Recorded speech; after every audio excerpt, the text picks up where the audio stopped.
Supreme court ತೀರ್ಪು ಇದ್ದುದರಿಂದ ಒಳ ಮೀಸಲಾತಿ ಜಾರಿ ತರಲಿಕ್ಕೆ ಯಾವ ಸರ್ಕಾರಗಳು ಆಗಲಿಲ್ಲ. ಆದರೆ ಎಲ್ಲ ಸರ್ಕಾರಗಳು ಕೂಡ ಹೌದು ಈ ಮಾದಿಗ ಸಮುದಾಯದವರಿಗೆ ಅನ್ಯಾಯ ಆಗಿದೆ, ಇದನ್ನು ಸರಿಪಡಿಸಬೇಕು ಅಂತಕ್ಕಂಥ ಅನುಕಂಪದ ಮಾತುಗಳನ್ನು ಆಡ್ತಾ ಬಂದಿದ್ದು. ಆದರೆ ನಮ್ಮ ಅದೃಷ್ಟ ಆಗಸ್ಟ್ 1ನೇ ತಾರೀಕು ಸುಪ್ರೀಂ ಕೋರ್ಟ್ ಒಳ ಮೀಸಲಾತಿ ಮಾಡುವಂಥ ಅಧಿಕಾರ ರಾಜ್ಯ ಸರ್ಕಾರಕ್ಕಿದೆ, ಕೊಡ್ತಾ ಇದ್ದೀವಿ ಅಂತಕ್ಕಂಥ ಒಂದು ಆಜ್ಞೆ ಬಂದಿದ್ದರಿಂದ ಅವತ್ತೇ ಮಾದಿಗರಿಗೆ ಈ ರಾಜ್ಯದಲ್ಲಿ ಸ್ವತಂತ್ರ ಬಂದಷ್ಟು ಸಂತೋಷ ಆಯಿತು.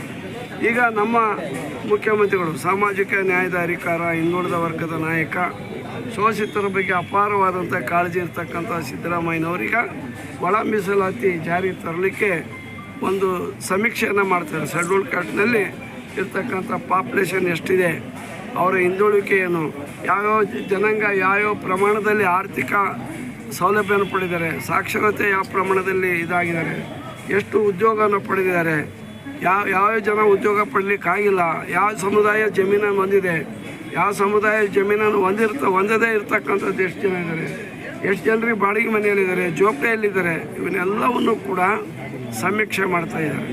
ಈ ಸಮೀಕ್ಷೆ ಮೇ 5ನೇ ತಾರೀಕಿನಿಂದ 27ನೇ ತಾರೀಕುವರೆಗೆ ಇದೆ. 22 ಆದ ನಂತರ ಅದನ್ನು ಮುಂದುವರಿಸಬಾರ್ದು. ತಕ್ಷಣವೇ ಒಂದು 10 ದಿನಗಳ ಕಾಲ ಇವರು ನಮ್ಮ ಇದೇನು ಒಳ ಮೀಸಲಾತಿ ಜಾರಿಗಾಗಿ ಅದರ ಹೊಣೆಯನ್ನು ಹೊತ್ತಿರ್ತಕ್ಕಂಥ ನಿವೃತ್ತ ನ್ಯಾಯಮೂರ್ತಿ ನಾಗಮೋಹನ್ ದಾಸ್ರವರು ಒಂದು 10-15 ದಿನದೊಳಗಾಗಿಯೇ ರಿಪೋರ್ಟ್ ಕೊಡಬೇಕು. ಆ ತಕ್ಷಣವೇ ಸರ್ಕಾರವನ್ನು ಅಂಗೀಕರಿಸಿ ಒಳ ಮೀಸಲಾತಿಯನ್ನು ಜಾರಿ ತರುವಂಥ ಕಾರ್ಯವನ್ನು ಮಾಡಬೇಕು ಅಂತೇಳಿ ನಾನು ಈ ಸಂದರ್ಭದಲ್ಲಿ ಮನವಿ ಮಾಡ್ತೀನಿ, ಆಗ್ರಹಿಸ್ತೀನಿ.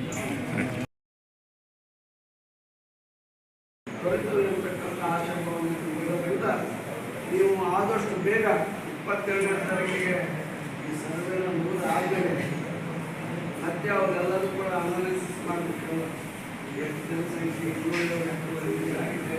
ಆಮೇಲೆ ಅದ್ರ ಜೊತೆಗೆ ನಾವೇನು ಮಾಡಿದ್ದೀವಿ ಅಂದರೆ ರಾಜ್ಯ ಸರ್ಕಾರದಲ್ಲಿ ಎಷ್ಟು ಸಂಖ್ಯೆಯಲ್ಲಿ ಸರ್ಕಾರಿ ನೌಕರಿದ್ದಾರೆ, ಅದರಲ್ಲಿ ಪರಿಶಿಷ್ಟ ಜಾತಿ ಸೇರಿದವರು ಎಷ್ಟು ಜನ ಇದ್ದಾರೆ, ಯಾವ್ಯಾವ ಪ್ರಮಾಣದಲ್ಲಿ ಯಾವ್ಯಾವ ಜಾತಿಯವರಿದ್ದಾರೆ, ಉಪಜಾತಿಗಳು ಎಲ್ಲವೂ ಹೇಳಬೇಕು.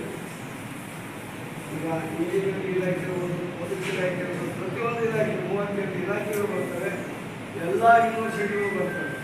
ಆ ಯೂನಿವರ್ಸಿಟಿಗಳಲ್ಲಿ ಯಾವ್ಯಾವ ಜಾತಿಯವರು ಯಾವ್ಯಾವ ಪ್ರಮಾಣ